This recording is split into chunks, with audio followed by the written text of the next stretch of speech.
सत्यसाईबाबा नेहमी हवेतून असं करून भक्तांना चेन्स वगैरे काढून द्यायचे.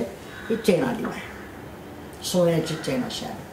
आत्ता इथे काही नाही, फक्त अवकाश आहे. अवकाशातून असं काही रिकाम्या हातून मंत्राच्या साहाय्याने काढणं केव्हाही विज्ञानाच्या दृष्टीने अशक्य आहे.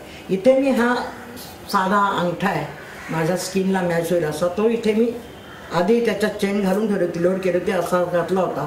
आणि मी असं करताना कुणाला ते लक्षात येणार नाही की माझ्या हातात काय आहे. असं बाबा असं करतात आणि आपलं लक्ष बाबाच्या ॲक्शनकडे अजिबात नसतं. बाबा किंवा अम्माच्या चेहऱ्याकडे जास्त असतं, ते काय करते ते बघण्यात आपल्याला सहज फसवलं जातं. असं इथे ठेवलं आणि आधीच भरून ठेवलेली चेन काढली.